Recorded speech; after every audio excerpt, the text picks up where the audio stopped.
नागपंचमीनिमित्त हळदीच्या पानातील पातोळ्या. एका मोठ्या कढईमध्ये 1 चमचा साजूक तूप, त्याच्यामध्ये 2 मोठ्या वाट्या ओलं किसलेलं खोबरं, 1 वाटी गूळ, हे सारण परतून घ्यायचं आहे.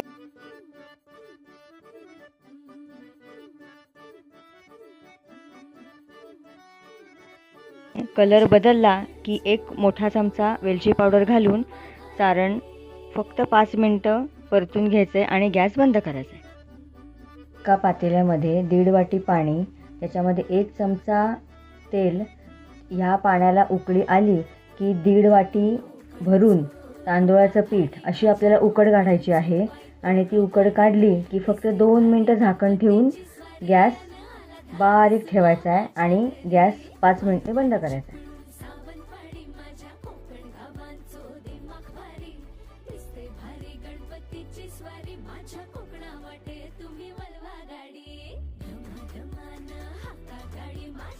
आता ही उकड आपल्याला एका थाळीमध्ये काढून ती गरम गरम मळून घ्यायची आहे, जेणेकरून आपल्याला त्या गुठळ्या त्याच्या पिठामध्ये राहणार नाहीत.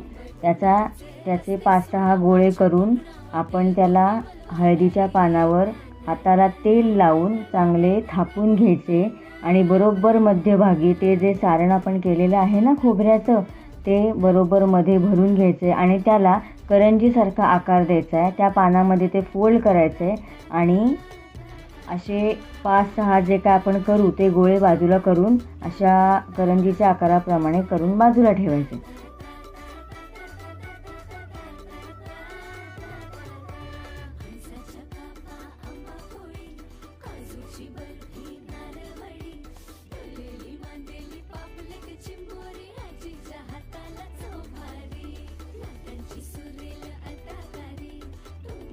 आणि त्याला एका पातेल्यामध्ये उकळत्या पाण्यामध्ये वरती जाळी ठेवून आपण जसे मोदक उकडतो त्या पद्धतीने हे उकडून 15 ते 25 मिनटं हे उकडून घ्यायचे आणि अशा पद्धतीने हे पातोळ्या तयार झालेल्या आहेत.